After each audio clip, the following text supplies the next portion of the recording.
All right, if everybody get your seat, we'll get started here in a minute.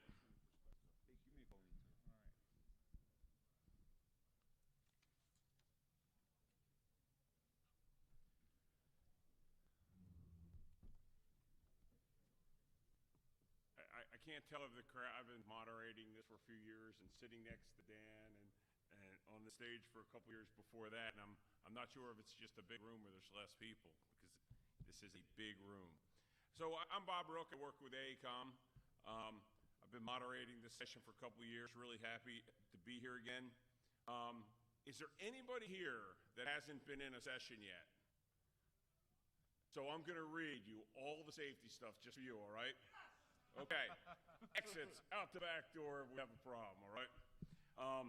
Turn off your phones if you can remember. Mine's going to be buzzing because my daughter just told me that she can come home from fall break here, or whatever it is, like Thanksgiving next week, if I put money in her account. And I haven't done it yet, so I expect that phone to start buzzing here very shortly.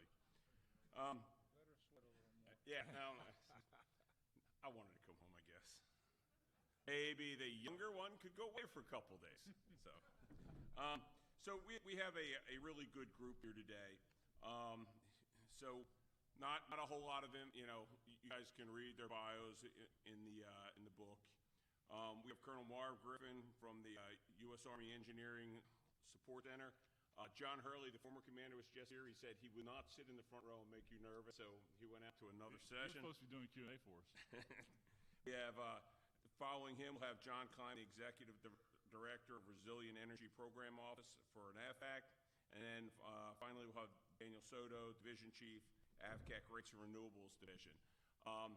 Energy is always an interesting subject to listen to. It many times seems dynamic. I don't know how much change we've had. As Dan was saying, he's briefed most of the changes at Energy Exchange. I think a lot of you were probably out there. But we will just get on with it. So would you like to go more? Are you Sure. You going to do it from there? Absolutely. All right. Yeah. So I believe that's fine. All right. So yeah, as Bob said, thanks for the introduction. Appreciate it. By the way, Bob, I think probably many of you already know, as he mentioned and alluded to, the former Huntsville or Engineering Support Center commander. So I will be happy to direct those tough and difficult questions to Bob or John Hurley if they're, he's still here. Okay. Colleen. Yeah, Colleen. Anyway, I took over Huntsville Center in August. I've had previous experience in Savannah. That being said, a couple of disqualifiers here. As you see the slide here, the good-looking guy there is not me, and it's probably more likely one of you guys a contractor. And quite honestly, what's in his hand, not really sure what that is either. I am a licensed structural civil engineer, concrete steel guy, so when things come to electrons, things you can't see or in the imaginary numbers and things like that, it scares the heck out of me. And I didn't say it at Holiday Inn Express last night. So we do have some technical experts here. As Bob just alluded to, we got Colleen O'Keefe. She'll stand up real quick or raise her hand. She is our Director of Contracting. And Brandy, did she make it back? Our small business expert. Y'all may know Rebecca Goodsell, our Chief Small Business. She wasn't able to make the trip this week, but Brandy's here to talk small business. And I'm not sure if Arthur Martin, our Director of Installation Support, made it. He was had another engagement. So you got me. I've been here, like I said, since August. I'm going to talk a little bit about our energy programs from a high level. I am speaking on behalf of the Army, headquarters USACE, as well as Huntsville Center. So with that, let's see next slide, but I'm telling that to myself. All right, agenda. I've got 183 slides to cover. I know I'm between you guys and these other gentlemen up here and the social networking hour at 4:30 right after this. So we'll try to get through these pretty quick. In all honesty, it's not 183, it's about 44. So there are a few. Intentionally put some in here as a reference because you'll be able to access these slides and download it. So I'm going to step through these pretty quick and focus really on the meat of the actual opportunities. But I do need to give you a little bit of context on a few things before we get into that, and then make sure we have some time for Q&A. So, again, on behalf of USACE, it's a great honor to be here with you guys. Working with USACE, I think it's helpful for you to understand how we're aligned, how we're organized. What this depicts up here is the 9 major subordinate commands. Geographic regions is how we're organized. We have different boundaries, whether you're looking at the Civil Works program or the military program or the support to other agencies or the regulatory program or the disaster response, which you'll traditionally see in how the headquarters or how USACE was delineated from well way back was based on how water flows. So these are watersheds in the 9 different divisions, to include our 2 overseas kind of contingency divisions in the transatlantic as well as the Pacific Ocean division. Huntsville Center, we service all divisions, work across all boundaries. And so we support all districts, we support all divisions. We have no geographic boundaries, but we have programmatic boundaries. And one of those 43 programs that we support and execute includes the energy. Not going to bore you with our history, but we have been around, been in business since 1967. We were founded and started off in the ballistic missile defense program, stood up for that sole purpose, and have really evolved ever since. So anything that's unique, different, don't know how to solve it, in many cases has come to Huntsville. So we supported NASA, did some work with that, did some chemical demilitarization, highly unique and very technical, quite dangerous stuff, got into the medical business, and most recently, the most recent that was the cybersecurity for control systems and facilities. And you see energy up there in the 2000s. We started to work in a little bit the energy space, mainly energy conservation and renewables. Next slide. So that said, as we had our history in building and developing energy projects to save electricity, to get into the green energy field, to reduce our carbon footprints and deploy renewables, also energy initiatives previous to that, EITF, championed some projects. And so I was a previous Savannah commander, and we had a 30-megawatt solar project I saw dedicated and ribbon cutting when I was in Savannah, out at Fort Benning, and saw that project commission. Saw one at Fort Stewart. Those projects had limited resilience and security aspects to them. Again, solar's great. It's one step in the right direction. I call from the garrison commander at Fort Stewart, neighbor of mine, good friend down the street. And following this dedication of this 30-megawatt renewable project, which is a great project, he says, "So, Marv, do I really understand this, that I just gave up 100 acres of prime real estate in my training areas, and when the lights go out, I don't have the electricity, even though the sun's shining?" It's like, yep, that's it. Because it is a renewable project, but there's other components that aren't there. Now, you might get the green credits, but I know that's not from operating your mission and executing your mission as the garrison commander is going to support you in that. So with that, and since then, we've seen numerous changes. So as I told Tally, I said, well, you take your PV array, it produces DC power. So you just go down to Home Depot, pick up some batteries, pick up a couple of generators, because the PV array or solar produces DC, so you got to convert it to AC, so the inverters need to have some sort of AC source to sync to. So pick up some generators, pick up an extension cord so you can plug it into the distribution system, and now you got something close to microgrid energy security, maybe a resilient solution. That's a little bit of an oversimplification. And of course, you got the issue with inverters. Having inverters that are bi-directional can isolate from the grid, turn inward, and go toward a microgrid solution. That's the idea. Again, that analogy is a little bit oversimplification, but there's components. And so when I say there are, the green, the renewable, solar, wind, et cetera, they're a great first step in the right direction toward energy security and resilience. And so the Army recognized that, DOD did, and we had several policy changes that ensued from an executive order standpoint, National Defense Authorization Act, as well as Army policy that said we must now look at to make sure we've got ready access, secured access to our energy. And when I say energy, it also includes water, wastewater, and all the other utilities that our force projection platforms for the Army must rely on.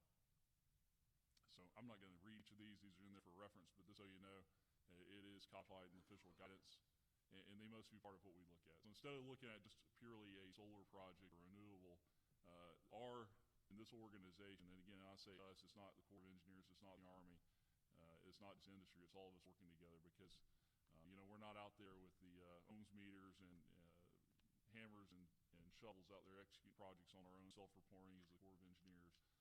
We can't do any of that without the impact of industry, without the partnership of industry. And so these forums are really so very important because of that. And so just kind of wanted to show you where the Army's heading on this. You may have already heard some of this at Energy Exchange or elsewhere. But it's really an all-inclusive, holistic approach to our energy systems on installations. Resilience kind of captures all this, the diagram. But the bottom line is, as you look at it, we want to save money. We got to reduce costs, because there's always cost drivers in competing demands on our O&M budgets. We want to conserve, and that's certainly a lofty goal. We want to do that and look at ways to get to there. But we also have to have backup options for electricity and power generation. We need to have redundancy in terms of the feed we get from the transmission system and energy delivery platforms. And then now, in this day and age, as you all know, and I think you're probably aware, cybersecurity is absolute must as we look at the control systems, the ICS and SCADA, industrial control systems, and the SCADA systems that make these systems work. So really all under approach. So looking at our energy programs, I'm not going to get into a lot of details in each program, but up front, I've put and we've provided fact sheets on each of the energy programs that go into great detail. Got some POCs in there. You'll have some information here as well. So I'm going to touch on each wave top level. Again, I'm fairly new to this, but there's a great deal of backup information there that you go to. We also have some handouts that show our contracting opportunities, as well as a QR code card where you scan on your phone and go straight to the externally facing website, and you can download any of the fact sheets for any of the 43 programs, specifically the energy programs. Next slide. So these are third-party finance programs, some of the most popular from the perspective of the installations in the Army. The reason being is private industry comes together for the capital to invest in whatever it is in this energy space, improve the installation. ESPC's Energy Savings Performance Contracting is probably the most popular. We'll get an energy savings or energy services contract, come in and do an assessment and say, here's what we can do. It may just be as simple as LED lighting. They'll front the money. And of course, there's a number of steps to this process. There has to be a feasibility study to make sure there's a return on investment and it justifies it. They're usually 25, 30-year return on these. So we come in with a major capital investment to upgrade the infrastructure and the installation to simply, like I said, to upgrading lighting. And then there's a payback. So whatever cost savings the Army incurs, part of that cost savings is shared back to that ESCO or energy services contractor to pay for their return on investment. And then we get a share as well because we have lower utility bills. UESCs are very similar, except these are done through the utility and the finance through the rates paid to the utility. PPAs is the last one of these. That's usually done through a MATOC. We have one in place. And again, these are upgrades to the installation that are paid back through a utility cost of the installation. We've also highlighted in these green bubbles how best contractors can kind of get involved if you're not already on the MATOC or the PPA. So if you raise your hand, how many folks do we have that are currently part of the MATOCs, either as an ESCO, if you'll stand up, or on the PPA, Power Purchase Agreement? Okay. Or a utility. Okay, so everybody else, you see those three? Go talk to these guys. We've got a list. Excuse me. Toward the end here, they'll have all the MATOC holders, folks you can go talk to, and that, I think, is the best opportunity that you can take advantage of here, is identify those connections.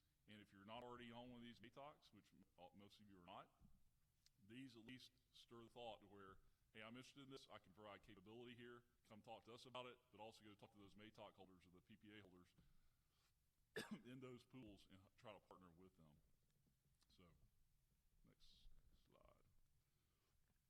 These next ones are more installation support, traditional operations and maintenance type projects you may see or programs. The first is the energy analysis. This is really an assessment, basically a what's possible assessment of the installation. Next, we got the Resource Energy Management Program. This is executed through the GSA Bulk Purchase Agreement. We currently have $40 million capacity, 5-year ordering period in place.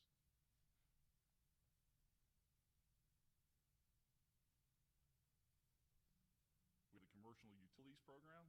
This is where we basically have technical experts come in on behalf of the installation and assess what they're currently paying for rates and advocate on their behalf for a fair utility bill.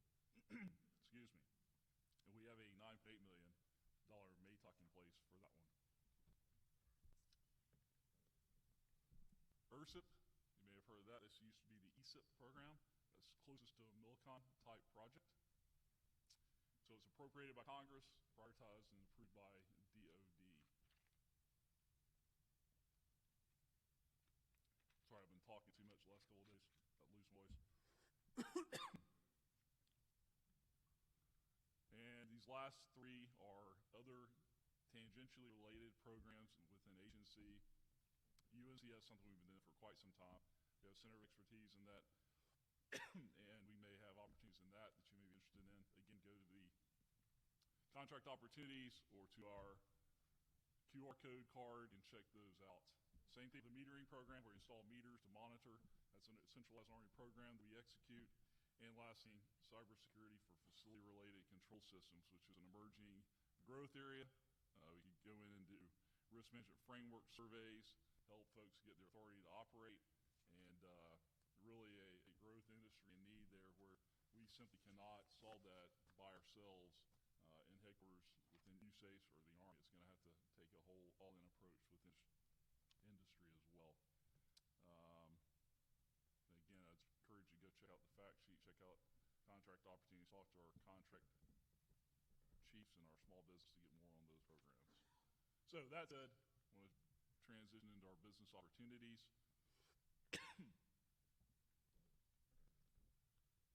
top NAICS codes you may see under the Sustainable Renewable Energy or Water Reduction programs.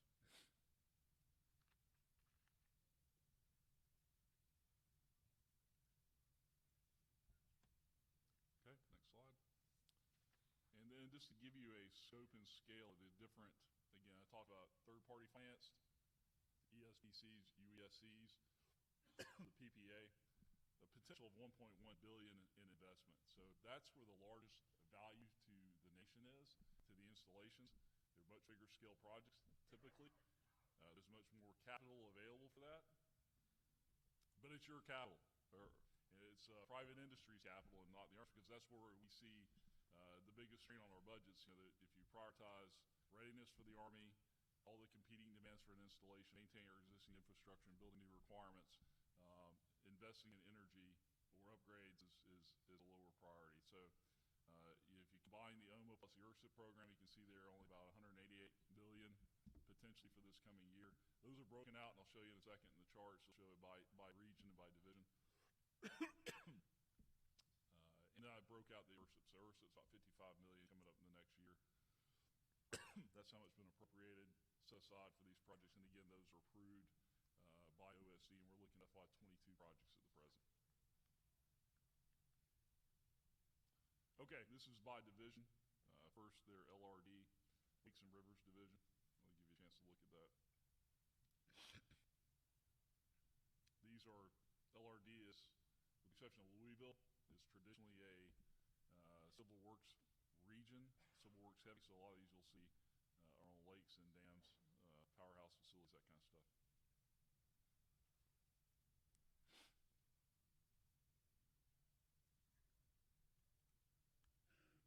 MVD, Mississippi Valley Division, those are the districts in division, obviously surrounding the Mississippi Valley and the Mississippi River. Again, these you'll see is historically exclusively civil works, the work that they focus on. So these you'll see are UMA type projects funded out of the civil works accounts or through the civil works programs. For each of these, I'll show the points of contact here in a bit. I'd encourage you to go talk to the Mississippi Valley Division. You'll see the district listed there, so you can go talk to those about these potential projects. And then for the exclusive Huntsville projects, the other third-party finance stuff, you better probably talk to us on some of those. North Atlantic Division. This is a retro commissioning project for an HVAC system up at Fort Drums. This is a military program. I recommend you talk to NAN. So that's a 3-letter code. That's New York District. So go to the North Atlantic Division if you want to find out more information on that specific project opportunity. Excuse me. Northwest Division. A lot of civil works in their area as well, but they also have some military installations, each of these. I was looking at these quickly. Those look mostly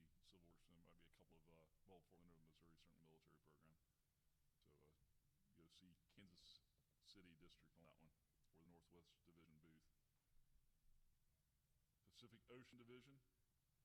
Okay, this is a power plant on Kwajalein, pretty interesting one there. Upgrade Power, Hawaii's got the lead on that one, Hawaii District. South Atlantic Division, my old division, quite a number of projects there. You'll see the different districts there listed. Obviously Jacksonville, Mobile spelled out, but SAM, that's Mobile District. SAC is Charleston. SAM, that's Mobile. And SAW is Wilmington.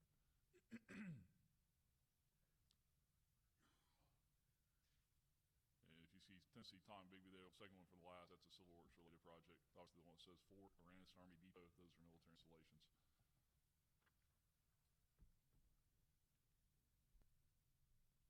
More SAD opportunities.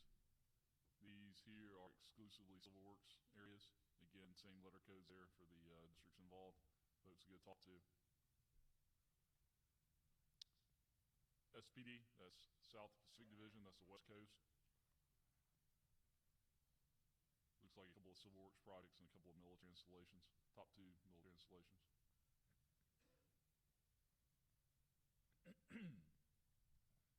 Southwest Division. Several military-related installation type projects. And SWT's Tulsa, SWF Fort Worth. ERSIP, again, that's the Energy Resilience and Conservation Energy Program, or investment program. These Milcon-like projects that I mentioned to you earlier. Used to be the old ESIP projects. These are scheduled for solicitation this year. And again, the program for FY22 is already kind of being worked through DOD and in the branches of service.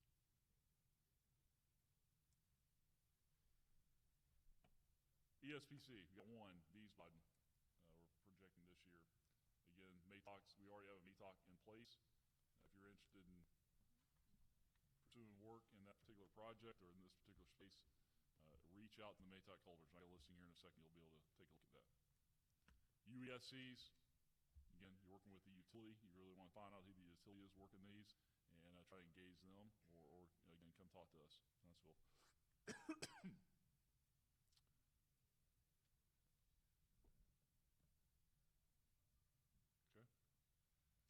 UMCS, this is Utility Monitoring and Control Systems. We have the Center of Expertise in Huntsville Center. We also have a programs delivery team that does projects in UMCS. We've got several acquisitions and tools in place for that. And again, that's probably best you come talk to us on that. Take a look at the fact sheets if you want more information. And this, again, has location and projects description for those. And again, when we execute these projects, if it's UMCS, in many cases, we'll have the program and project management. If we award the contract, we'll do that out of Huntsville. We may do the technical design up front and consulting on it. And then we'll usually, in some cases, in many cases, we'll actually leverage the geographic district to do construction management, to do the quality assurance type work, and we'll fund them to do this type services. Sometimes we'll do it ourselves, depends on the project. But you'll see a mix. Again, if it's a project we're tracking, it's one that we're executing, the front end of that work is with us. Main point of contact. ESPCs, here's MATOC, ESCOs, again, the energy services contractors. I'll have listed the PFCs. Maybe you all know these folks. If not, you can probably get a hold of their companies. I know Noresco has a point of contact here. They stopped by yesterday afternoon and talked to us, so I know they're represented here.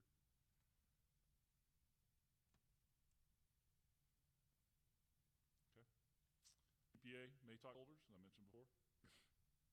One's on the star denotes small business. And there's one point I wanted to make on the, I should have mentioned earlier, and my apologies. You probably saw on the slide, you have read it, I didn't point it out, but on the ESPC MATOC that I talked about a second ago, we're anticipating on-ramping some additional small businesses onto that MATOC, and we expect to award that sometime in November of 2020, so we're about a year out from on-ramping some small business entities, and very interested in doing that for this ESPC MATOC. I wanted to mention that and emphasize that point. So go talk to Colleen about that one if you got some interest in that one. More PPA MATOC holders. Again, stars the small business. UMCS and metering. Talked about the centralized metering program. Talked about UMCSs. You got those large, unrestricted as well as small.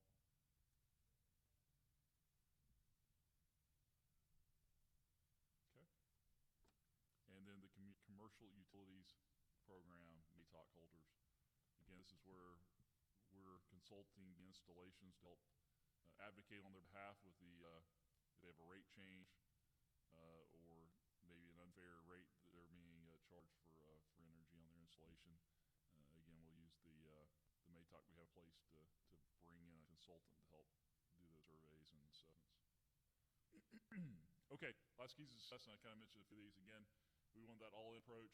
Is we're taking a look at potential projects on the installation. It's no longer just an energy conservation effort. It's no longer just let's get a renewable project here and get some green credits. We need a holistic approach that brings in resiliency, sustainability at the same time. This forum here is absolutely essential. Partnering relationships is critical. As I've mentioned, the key really is success in this because we don't have any forecasted recompetes on some of these MATOCs, IDCs, and contract vehicles. But there's an opportunity for you to become a subcontractor or a partner with one that already holds or is a part of that pool. So I'd encourage you to do that. I'd encourage you to engage those geographic districts or regions. If you saw an opportunity up there that's in the area you're operating or in the space you have or have capabilities to support. And then come see us in Huntsville. I encourage y'all to come give a capability brief, get scheduled. I would recommend you do that in terms of you got to be mindful of the time of year, right? Our biggest quarter, our most busiest quarter is always fourth quarter. So you got to kind of time it in the springtime or earlier in the year so you can come in and let us know so we can be mindful of the capabilities you have and be cognizant of that as we work through our program. And the last thing, kind of thinking of communicate capabilities. All these are complex challenges. It takes a holistic, all-in approach, and we certainly are not out there solving all these problems by ourselves. We need the partnership with industry and you all to help work through those. And I'm gonna shut up with that. I'm gonna leave these at the back of them. I'm gonna highlight real quick some resources you might take a look at or look at. This is some binding POCs, Mike Morton within our organization and the programs he works, and a few others. Colleen O'Keefe mentioned there, our small business, Arthur Martin, our installation support director, as well as headquarters USACE and Office of Energy Initiatives, Mr. Mike McGee. So some email addresses and phone numbers. We'll be happy to take your calls. And with that, I'll yield my time to the gentleman. We're going to take questions in a few minutes. We'll take them at the end so that we get them all recorded. Okay.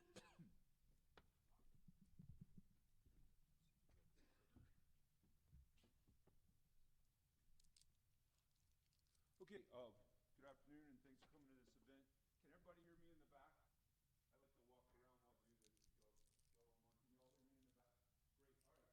Can you all hear me in the back? Great, all right. So I want to talk to you guys about 4 things today. I'm going to talk about how we're executing energy projects, what we're doing to improve technology, how we're leveraging innovative financing, and then opportunities for small business. What I hope you can walk away with this is business strategy that we can employ in some of our new opportunities that I'll talk to you guys about. So what I want to talk to you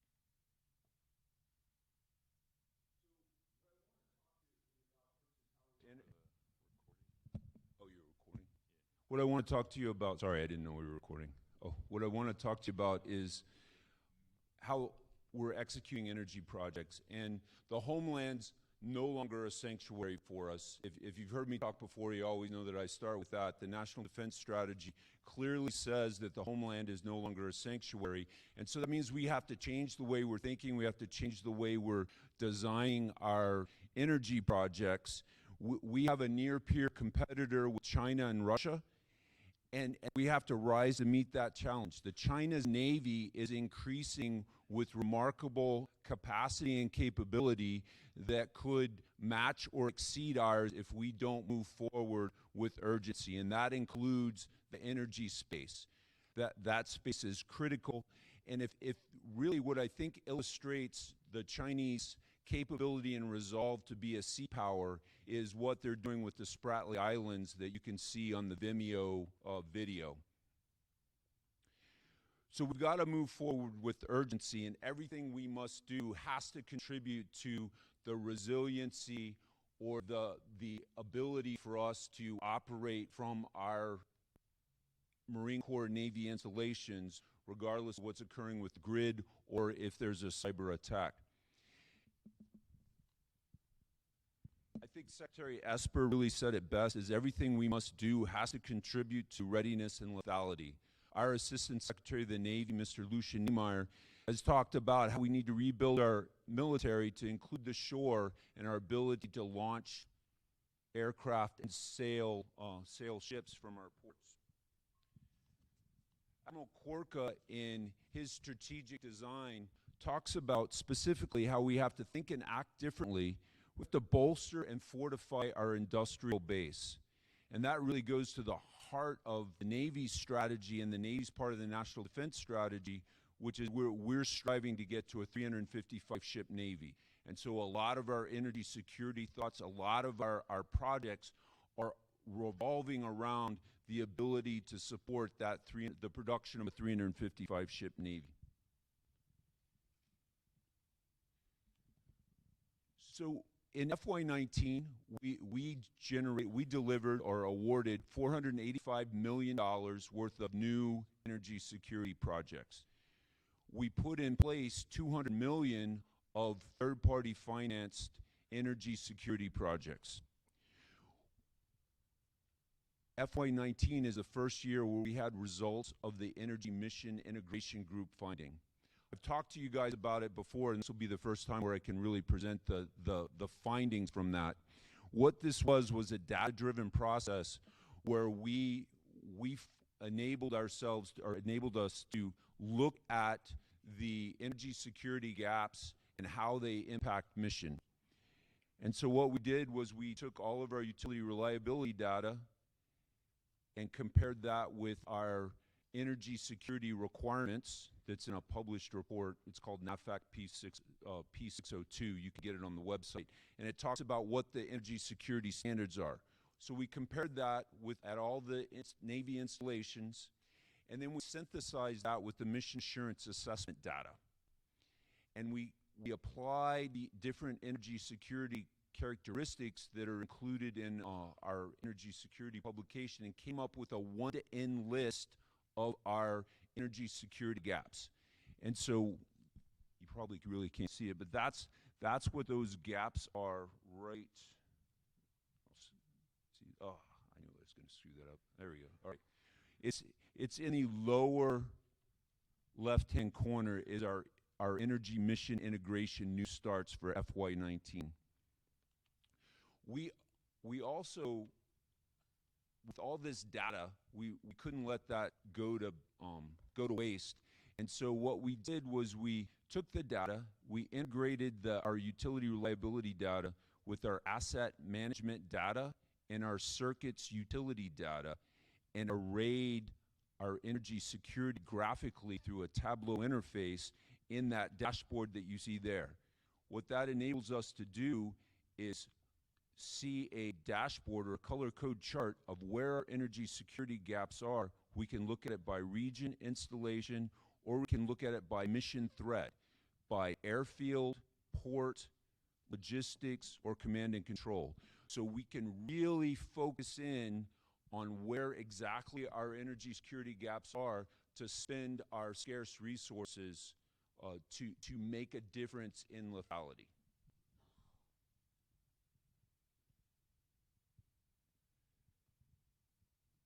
I'm going to talk to you about the projects, but before I do that, I want to talk to you about the third thing, which is improving technology. Cybersecurity is critical. It's taken up more and more of our time as we try and figure out what do we want, how are we going to secure what we have. We have all of these control systems. We need to connect them, secure them, and analyze the data. It really comes down to this old joke, and you probably heard me say it before, is that how many IT professionals does it take to change a light bulb? You guys know the answer. How many? No? You haven't heard me say that joke? This is great. I like you guys. All right. So it doesn't take any IT professionals to change a light bulb because it's a hardware problem. And it goes to the heart of the issue that we're having is everybody likes to say, oh, it's an IT issue. That the IT guys have to fix that. Well, no. The public works guys, have to be the control systems engineers that do that really hard control system engineering to integrate the control systems into the IT infrastructure so that we can connect it, secure it, and analyze the data. But without the connection and the securing, the control system does us no good. So what are we doing? We have an initial operating capability at Norfolk for our what we call our smart grid. This is where we have connected, we have secured, and we're analyzing data from some of our control systems. We're working through some technology difficulties in that operational technology, informational technology, trade space, and to integrate the control systems into the network. The Chief of Civil Engineers this year put out a new facility-related control strategy that will enable us to limit the number of control systems on a given base. That's really important, and it's a really great step for all of us in here, for all of the industry, because what that will, it allows our workforce to focus on 2 to 3 control systems. And if you think about how that simplifies the training and the supply chain, it will allow us to actually integrate those control systems and keep them up to date. And rather than having us try and keep track of 20 different control systems at an installation, it was impossible for our guys, and it really wasn't fair for them. Finally, our Expeditionary Warfare Command in Port Hueneme has created a control systems test bed that's at initial operating capability. And they're ready for industry to come and test your control systems at our test bed to achieve authority to operate so that you can then take that certificate and use that on projects on our installations.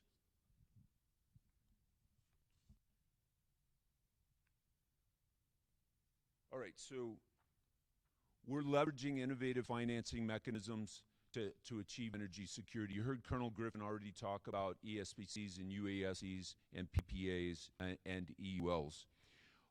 Guantanamo Bay is one of the projects that we did this year. It's a $350 million energy savings performance contract, and what enables that project to work is the first ever DoD procurement of liquid natural gas, and by converting from diesel to liquid natural gas, that savings is driving $350 million worth of infrastructure improvements at that installation. So think about liquid natural gas as a solution.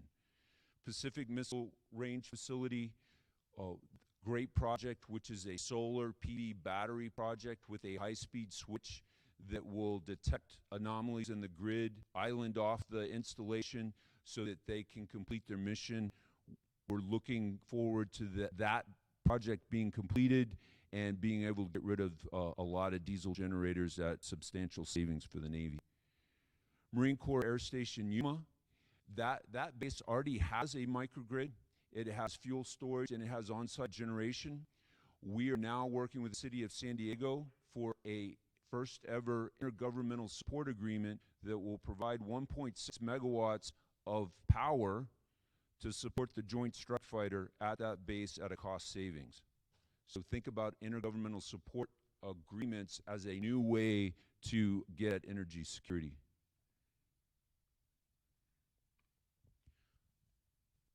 All right, I want to close out with the opportunities. I'm going to go back to this slide. The opportunities for FY20, we have a solicitation on the street now. It'll be a $150 million ESPC at Indian Head to support the production of energetics. This is an installation that does the torpedo fuel for our submarines and other energetics for our nation. It has a lot of utility issues with it. We're going to do a utility privatization project out there and a large ESPC. Great opportunity for y'all to partner with one of the ESCOs that Colonel Griffin talked to you about already.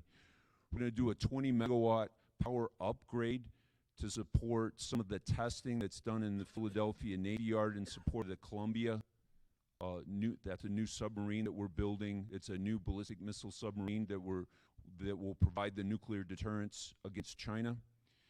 We're also looking to do a new type of procurement for the San Nicolas and San Clemente Islands. They're channel islands off the coast of California. It's where the Navy has our most expensive power and expensive water.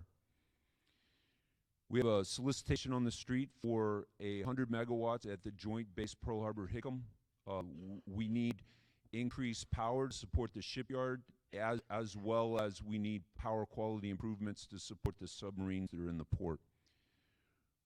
We're going to be doing an on-site generation project for Bremerton and Kitsap in the Northwest. So there are a lot of opportunities. What we've seen in the past, certainly last year, is a number of our successes really involve the small business community. This month, we awarded a $90 million ESPC project at Portsmouth Naval Shipyard that provides secure power to the waterfront. It has a fast load shedding switch, on-site generation, and a battery energy storage system. 25 million dollars of that was small businesses. So there are plenty of opportunities for y'all, and your innovation really is driving the ESCOs to come up with some of these great ideas that improve our energy security. So I appreciate your attention. I look forward to your questions, and thank you for being involved in our energy security program.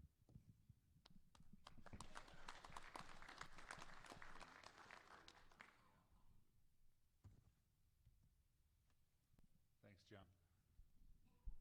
All right, so since I represent the Air Force and I'm between you and Beer 30, I will fly through these slides. Thank you, thank you, thank you, thank you. And they'll buy. Oh, yeah, sure. First one that comes to me can have my free drink ticket. How about that? So, all right, so I'm Dan Soto with Air Force Civil Engineer Center and run the Air Force Energy Team. Here's what we're going to talk about. Here's our mission, delivering our power to missions so our installations are able to do their jobs and the mission prevails. So the Air Force, obviously, it's not a local issue, it's a global issue. As this slide depicts, in order for us to fly, fight, and win in airspace and cyberspace, we have to look at things across the globe and from a nodal fashion, and not just, as most people may think, just as the Air Force is flying and getting these planes to the fight. So that's what this slide is about. In order to do that, we've built a plan. Our strategic goals have not changed. You see those on the left-hand side. And for resilience, what we decided we really needed to do, everybody asked, what's resilience? Well, we've come up with some more words, and so now you're going to say, what are those words? We've got the 5 R's, right? So we do have descriptions for these, and we are building our installation energy plans to address these areas. So we do have characteristics that describe what these mean. But robustness, redundancy, and resourcefulness are proactive things we can do. But of course, we also have to be cognizant of the fact that we're not going to prevent everything. And so after attack, we've got to have that recovery and response as well. So you guys will give us high ranks. You'll get to see the hidden slides, and you can read about all the descriptions of these as well. So here's where we fit in the organization. To the Chief of Staff, Materiel Command, Air Force Installation Mission Support Center, and then we are a primary subordinate unit to the Air Force at the Air Force Civil Engineer Center. Here's the Civil Engineer Center capabilities. So what I would, if you haven't done so, I would go, we have some folks here, networking tables. If you haven't signed up, there's still spaces available tomorrow. So put a plug in for that. I know I have space available. But as you can see, I've put in green there the main people that work on the energy team. All of AFHEC is played in one way or another. of course, but those are the two main areas of focus. Of course, you'll get these slides as well, so I know it's a nice chart. So here's sort of the roles and responsibilities of the energy team. We have the Office of Energy Assurance, who is focused on the development of the opportunities. That is where you go, industry and academia and installations to go to if you want an initiative evaluated, or if you have an idea, that's where you're going to go. We'll talk about that in another slide as well. We have the program development team, which is really takes it to execution for all the third party, except for power purchase agreements and leases. Then we have the rates and resilience team, also do power purchase agreements, and of course the utility rates management for our bases. Then the measurements analysis, very busy right now finishing up the annual energy management and resilience report. They do that for us. And then the team now that is now basically getting the data so that we can make good decisions. So here's the storefront that I mentioned. As you can see, the idea is to get the data early on, and then get fast feedback to the field for what we can do. That's all also filtered by it's got to be mission assurance. If it's not energy assurance, then it goes through the normal Air Force acquisition process for facility needs. So here's how we're doing the data aggregation now. We are working with the Secretariat side to make sure that as we do mission threat analysis and things that are on the classified side, we can do that, take all this information, but then produce at the end still something that's executable and not classified. So that's this process that's outlined there. So when we get to the point of this is just a really where we work with it more. So again, we get the inquiry, we do that planning, we do definition, validation of the project as we're doing installation energy plans, and then turn over to the execution agents.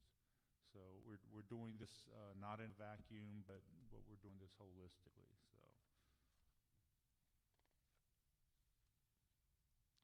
So here's what we're doing to support the warfighters in the field.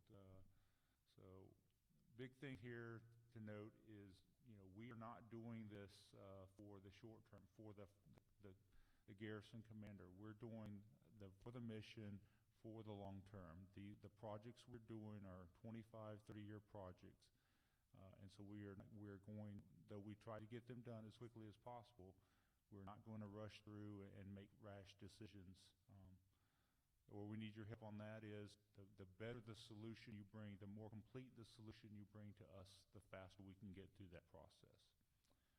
Of course, another thing we need to know is we need to have a common operating picture. So we're building a center that will be able to look at the operations of the facility-related control systems and the other integrated systems on the installation, so that we can make those decisions versus waiting until something happens to stand up a recovery center. So that's how we're getting after that. Bottom left, you can see that data, if we don't use the data, we shouldn't be collecting it. And if we don't use the data that we do have, then we're going to make bad decisions. So with all the data we're getting, we've got to have systems that can analyze that and provide us decision-making capability. And so we're testing systems using some different processes. Right now we're using a system that's going to be using Tableau that will then integrate with our installation health assessments. And they're calling it a comprehensive planning platform. So, and then no base is an island, bottom right there. As we work through the teams here, I would just say that work with the communities, because some of these things can be a win-win. There's not many Air Force bases that have a hospital anymore. So if we're not working with the community, where are people going to be working when they do have to do the mission. So we're looking at this holistically, certainly, but involving the community and the local utilities, municipalities in those solutions are going to help us in the long run. And then finally, resilience is a process, not a product. We are starting with our installation energy plans. I think we're still in the crawl phase, getting to the walk phase before we can run. But as we move this, we're still looking at good ideas on some of our other installations that aren't getting installation energy plans done in the near future. So this is a new slide. I haven't shown this before. Some of you may have seen it, but this is just calendar year 18. As you can see, over $500 million in award, and we roughly a little under $500 million this year coming up. We're not done, obviously, with CY19. Got a text that we just awarded a project at Nellis today, so the team's working hard to finish out 19. But here's really a good slide here. So I talked to you about the 5 R's, right? So what we said is, other than the development fee, we've assigned a resilience attribute to our different ECMs that are out there. And so, as you can see, we can even talk about where we're investing in different types of the 5 R's for resilience. And so we just built this slide fairly recently, so I don't think many of you have seen this one. So here's where we're engaged, and this, of course, is just stateside. We're also engaged overseas. Contact information. We are in the throes of changing from career broadening over to permanent overhires. So we're going through some changes right now on the personnel side. Then, of course, the AFCEC team as well. And that's it. We'll go to questions now. Hey, thanks. And we will bring the mics for questions. We do have somebody here that I've worked with before, have a lot of respect for, Mr. Jim Balaki, who's the Deputy Assistant Secretary of the Navy for Installations, Energy, and Facilities. And I just offer, since you're here, do you have anything you'd like to say to the crowd at all on energy? And I'm sorry to put you on the spot like that, but I wanted to give you the opportunity. Bob, thanks. No, there are drinks being offered shortly, so I would be really, really imprudent. Thanks for being here in the session. Good answer. Questions?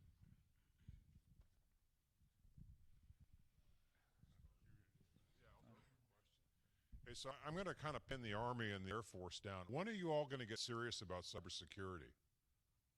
I don't know how better to ask the question, but we've been admiring this problem for a decade, and I have not seen anything yet, and I'm kind of maybe pointing my finger at the wrong. I just kind of like to hear your reaction, though. When it's funded?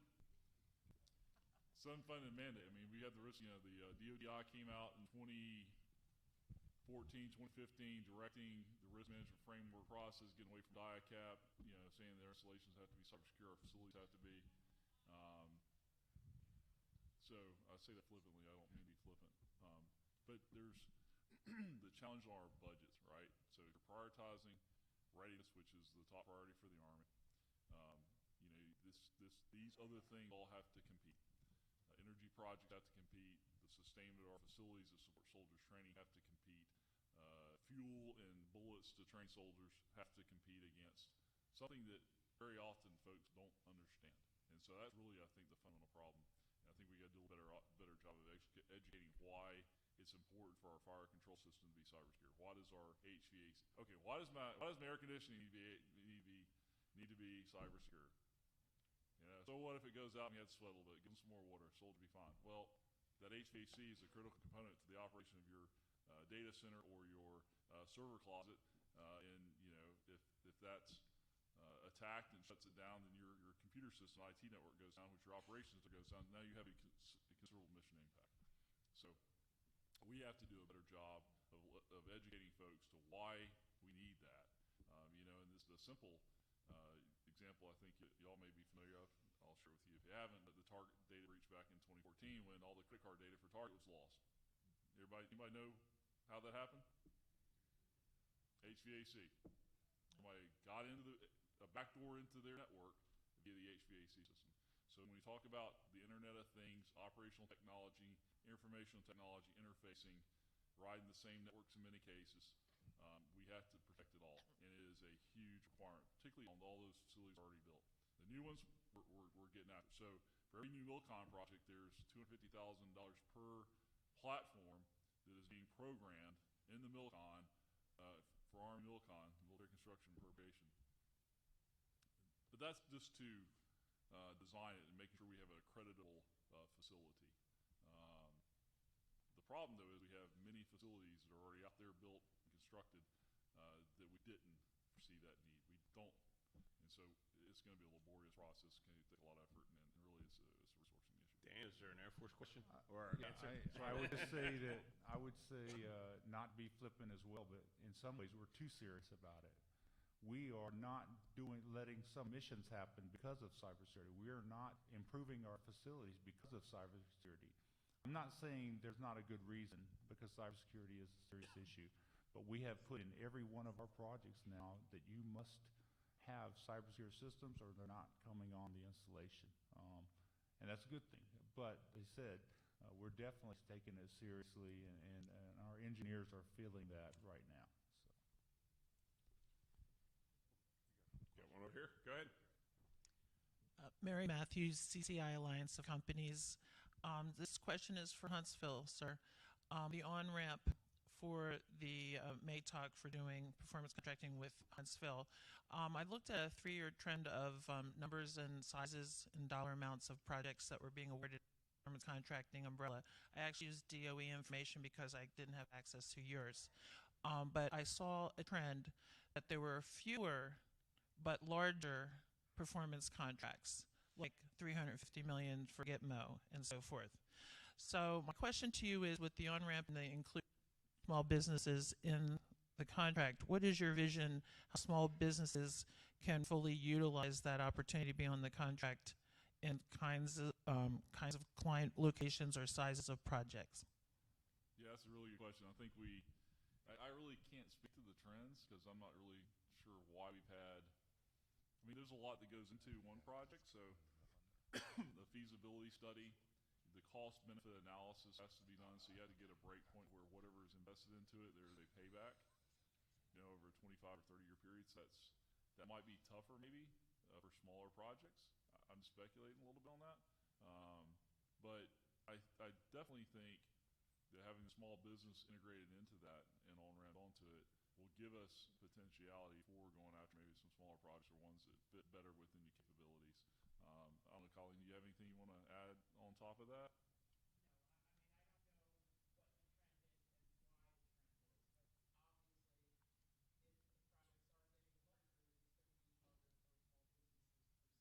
Yeah. So. And plus, there's a very big risk. As you know, you're working at risk until the time of an actual award. So you're putting a big investment into that up front. Yeah. It doesn't always come to fruition, right?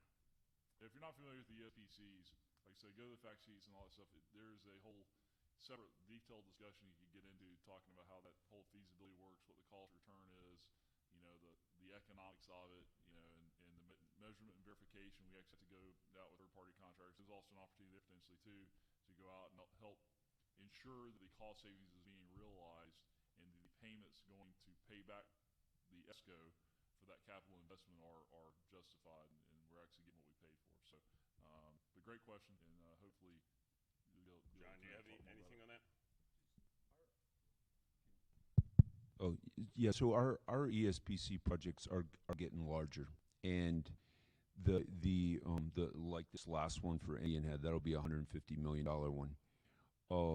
The part of the reason is there's a policy that we have to include resiliency in the projects.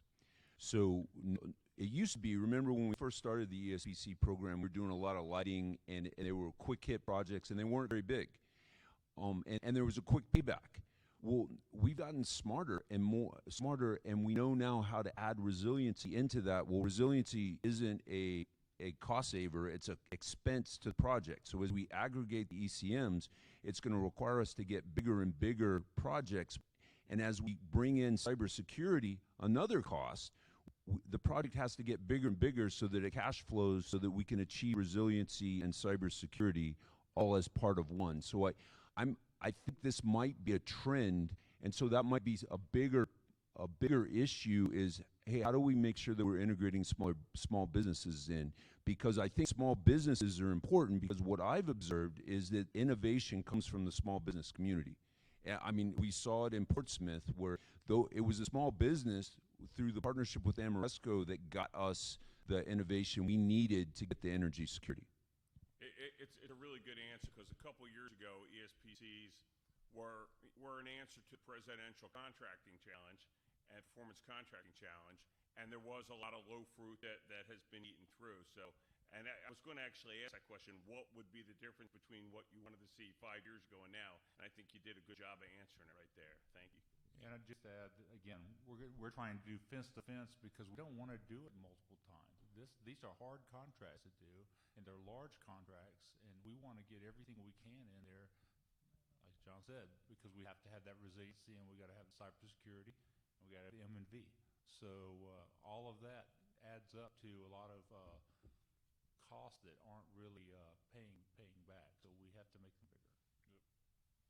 We've got one more. Sure.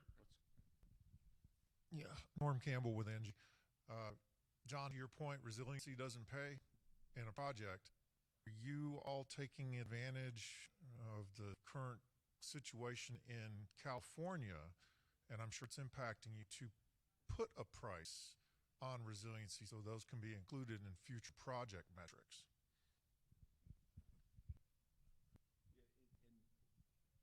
And so, you know, resiliency doesn't pay.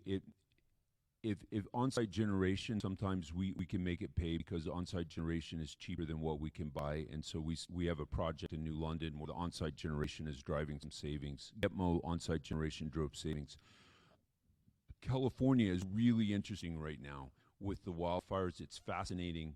We've got some utility companies that don't want to do UESCs anymore. They're out of the business. Other companies are trying to come in and fill the gap. We need it, so that's a place where small businesses could help out by partnering with a utility company and bring that in.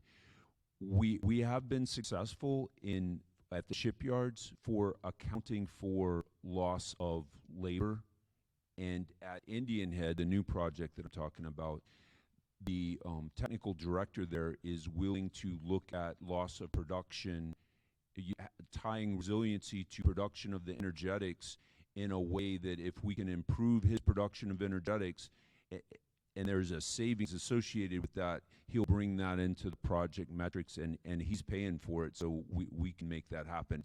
But it's really tough to do because we've had trouble monetizing resiliency. And that's been a question for many, many years. And I think we have time for one more question. Okay. We have time for one more, but we'll do two. Okay. I'll make this a one-part versus a two-part then. Okay. Big paradigm shift between how we were doing energy before with net zero and now with a total resiliency effort. For us as energy service companies, taking a lot of risk to address resiliency, we know that it's tough in a lot of situations to pay it back. Recently,